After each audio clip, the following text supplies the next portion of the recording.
Hello. Hi, I'm Alex. Hi, I'm Vanessa. Hi, I'm Felicity, and we're the 10th Circle. Today we're going to be doing a comparative analysis of Clive Barker's short story, The Forbidden, and its film adaptations, Candyman, the 1992 classic, and the Candyman 2021 sequel. So, brief summary of the story.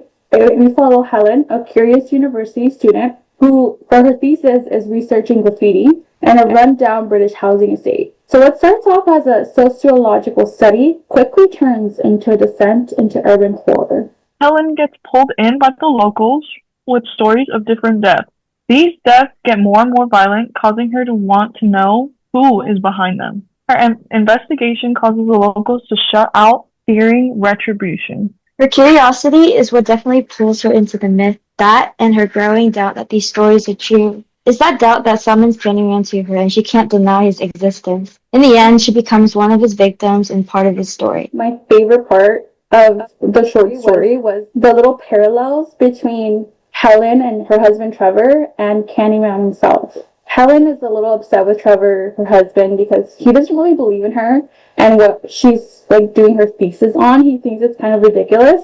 So it's that lack of belief in her that kind of pushes her to start investigating that rundown house or estate. And I find that kind of funny because it's the lack of belief in Candyman that kind of pulls her into his story. So I'm like, oh, that's a little like that parallel is a little really interesting, and I don't know, I don't really see that mentioned much in like the reviews I've read on the story itself. So I think that's really To be interesting. honest, I find it ironic that Helen ignored the Black community's warnings and history and stories about Candyman, and she treated the legend as if it was some rumor or project, and that's exactly why she got pulled into it. It shows her white privilege. She thought she could step into someone else's reality without any consequences, and in the end, it consumed her. I agree. She was just too dismissive of it. And it's like you said, she was treating it as like gossip. When she went home and told her husband about the stories she heard. And then like when they were all sitting at dinner and she was telling like the group as if it was like some hot piece of gossip that she heard on the street. I don't know, that seems really like it was a little crazy because she was just like really dismissive and like belittling what was going on a little bit. Not intentionally, I feel like it's because I think she did it out of like shame because she was a little embarrassed that she actually believed the Mm. stories, especially when that guy that her husband works with that she doesn't really like, he was like teasing her about it. So I feel like she did Yeah. it because she really I'll believes. just say that in the short story, white privilege is very prevalent when it comes to Helen because she's coddled in the world because she's a white woman compared to Candyman, who is a monster in people's eyes, but he wasn't coddled. I agree. That kind of brings me into like the comparisons made between Candyman and Bloody Mary.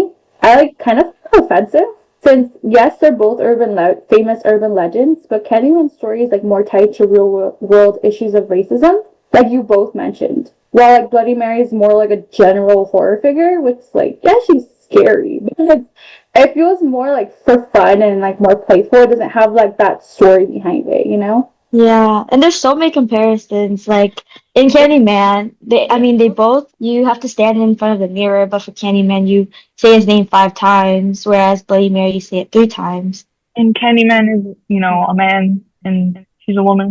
I don't know. That's interesting too that they're being compared when they're just so. I feel like they're so different. I think they're very different because with Candyman, he is sort of as how would you say it? As a revenge, like he's avenging pretty much. And Yeah. with Bloody Mary, she's more sad and more not avenging herself. So let's move into the adaptations. Now, Candyman 1992. That's your favorite, right, Alex? I think you mentioned that before. Yes, that is my ultimate favorite movie. So this film was made predominantly by a white production team, and the director was Bernard Rose, which is also a white man. And the movie was inspired by The Forbidden by Clive Barker, who was also white. And in this movie, Candyman is an urban legend that comes alive. He has a hook for a hand who gets summoned if you say his name in the mirror 5 times. This movie is ethereal with the themes of mystery and suspense. The main protagonist, Helen Lyle, is a grad student who is played by Virginia Madsen, a white woman, and Candyman is portrayed by Tony Todd, who is very well known in the horror community. He is in many, many movies, which is amazing. It's important to note that this movie was set in Chicago in a public housing project named Cabrini Green. Cabrini Green was very rundown, very, very rundown, and very violent. So it wasn't a good place to live. Another important note is that during 1992, there was these riots going on in LA due to the fact that this man, Rodney King, was brutally beaten and killed by police. And that ties into the themes of Candyman. Oh, I really think the film has a very deep meaning. You know, you can try to hide history or forget about it, but really the pain just doesn't disappear. And I like how like the movie just it's not just about a ghost and like a hook. It's like the meaning behind it is like the danger of dismissing someone else's truth. I agree. I just feel like the 1992 version is too much like a white lens on black horror. That's why I feel like with that version, I feel it was too much like, oh, the story centered around a white woman, and I feel like the black pain and experience was kind of more of a backdrop to the story. While there was like more of a like white academic lens on everything else, I feel like it was like a background. It wasn't centered like I feel like it should have been, and like I feel like it is on the 2021 version. It just felt like it wasn't really like a huge part of the story. It felt like it was mostly about Helen. Yeah, I definitely agree. Like Candyman 2021 is a reclamation to like black women. It's like they're reclaiming the story for themselves. The story is like basically centering around a black man, a black artist, and it's following him. It's following his story. It's following his struggles. It's following how he's being haunted by candy. And I love that. Like they're more, and a lot of it has to do with the fact that the director was black. Nia DaCosta. She worked with producers like Jordan Peele and Win Rosenfeld, which we'll talk about right now. So, a fun fact about this movie is that there was supposed to be a kissing scene between Tony Todd and Virginia Madsen, which is Helen, and Candyman. But they ultimately cut this part out due to the fact that they were scared of what people will say due to the interracial relationship that was being portrayed on the film. So they were fine with Tony Todd being a monster, but they weren't fine with him kissing a white woman. And I think that shows the effects. Honestly, you could say minor racism during that time, because why would they cut that part out? If in the movie Candyman and Helen were being romantic towards each other, he was literally yearning for her to be a part of his myth. Very true. I feel like and this version, this film or adaptation, it is the one that most closely follows the short story. And in the short story, you do end up seeing that kiss. You do see that moment between the two of them. And it's when he says, like, hey, I'll let you go if you give me a kiss. That's all I want. And obviously, he doesn't follow through with that. He does lay a trap for her. But I find it really interesting that they chose to remove that, especially since Clive Barker himself was giving input, or was actually there, giving input on like the full film. Exactly. That has to do with also the studio and their higher ups saying that it wasn't okay. It's definitely different than the Candyman 2021 version, which is directed by Nia DaCosta, who is a black woman alongside Jordan Peele. And I think it's important because it changes the perspective and gives the story, or the actual story, more authenticity. In the film, we follow Anthony McCoy, who is a black artist living in Chicago. And basically, in the beginning, he struggles to find new jobs until he hears about the Candyman legend. And at first, Anthony was just curious and he thinks that the story would make great inspiration for his art. But the more he learns, the more things start to spiral, basically. And the people around him start dying in weird ways. And even himself, he starts to physically change. Like his hand starts rotting and he becomes very obsessed with the legend. And then later on, he finds out that he's actually connected to it. And apparently he was the baby that was saved in the fire from the first Candyman movie. And Anthony doesn't just become a victim, he becomes part of the legend.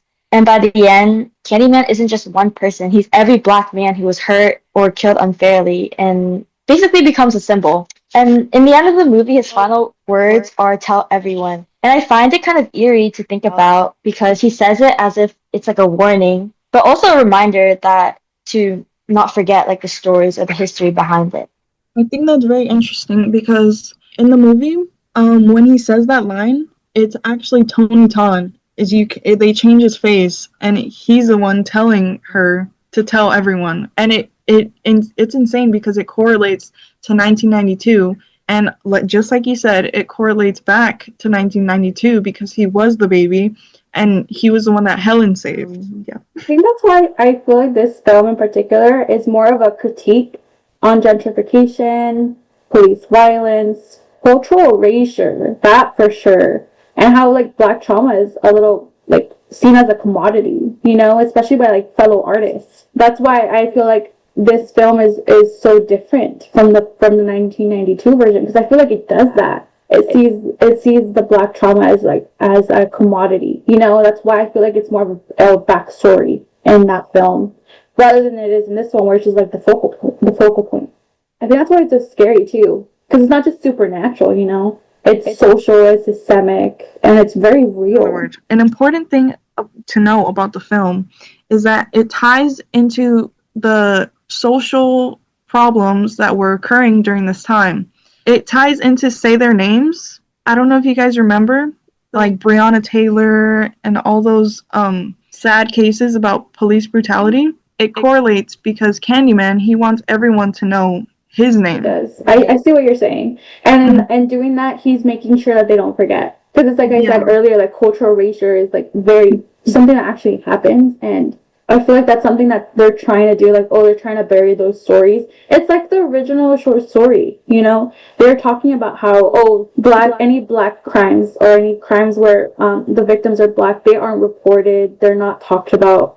And that's like part of it. That's part of one of the issues that the original short story covers. And I feel like you can see that more. It's more prevalent in the 2021 version than it was in the 1992. I personally think 2021 is also a very good movie because it gives people a reason to know about the issues that black people go through on a daily basis, especially if they're not black. Yeah, it definitely centers around the black community and how people are killed for basically no reason. And it's like the cycle of injustice it just keeps going. Especially in like modern times today, it's still a problem. So personally, I think that in the 1992 version, Candyman is portrayed more as a monster, and in the 2021 version, Anthony is the victim, not really a monster. He was made to be a monster. I think they're similar in the way to that they both have their own story. Because in the 1992 version, Helen is the main focus of the movie. Candyman is just the secondary, monster. But in the 2021, he is the main priority of the movie. That's why I feel like I feel like that's when you see the difference between who produced and directed it. While the 1992 film had a primarily or a dominantly white production team, while the 2021 version had a predominantly black production team. I feel like that's where you see the differences. Like you see it under like different lens, and I feel like that's why the plot and the story is so different, and I feel like that's why the 2021 version deviates from the original short story the most. I feel like both of the movies they kind of represent like two different generations of like the same pain. Whereas like Tony Todd was like the origin of like racial violence was while Anthony was basically like a product of modern injustice and he doesn't even choose to be Candyman. He's made into one. I feel like that's a reflection of a lack of choice that the black community has and how they're treated. Exactly. Like with the police brutality and all of that. I feel like that's a direct reflection of that experience, which is why I like that version so much. It's very much ties into real world experiences and what's really going on. And no one in that community has choice. No one in a lot of communities that are mistreated have a choice in it. And I like that they reflect that in the movie. I feel like at the heart of the Forbidden and both Candyman films lies like one truth, universal truth, which is like stories have power, especially the ones that we choose to repeat, whether that's our own experiences or things we've heard from other people. So whether it's Clive Barker's original tale or the 1992 films like exploration of fear and belief, or even the 2021 reimagining that kind of reclaims the legend through a black lens. I feel like it just reminds us that folklore is never neutral. It really reflects a society that tells it. You know, the society that's spreading these stories. So honestly, who tells the story? Like I'm a writer, so who tells the story and who the story centers around? It really changes everything. You know, like as we've seen throughout like this whole discussion, it changes everything. One version tries to like tell us not to look too closely. Another one like kind of dares us to say his name so we never forget. And I find that really beautiful, you know? So in the end, it's not like just a horror icon, it's like a mirror showing us and reflecting what's really going on in the world, the fears, the truths that sometimes we're not wanting to kind of face. But yeah, that's kind of how I see like all of the stories, how they kind of go together, how they're connected. And I find like, yes, some have more depth than others. I find that having watched both of the movies, having read the short story, I feel like they should go together. You should have all of them together because it really puts things into perspective. Yeah, adding on to what you were saying is like the perspective, whereas like 1992, they kind of portrayed it as like a horror story, whereas the 2021 version, it feels more like modern problems like racial injustice and like kind of like the history, telling us something real. I agree. But I just think both of these films are very important for people to watch and to be able to at least try and understand the injustices that go on in the black community and how they can, it's I think it's best for people not to be blind to these types of subjects and themes. Okay, thank you everyone for listening. I hope you enjoyed our little deep dive into this world, this Candyman world.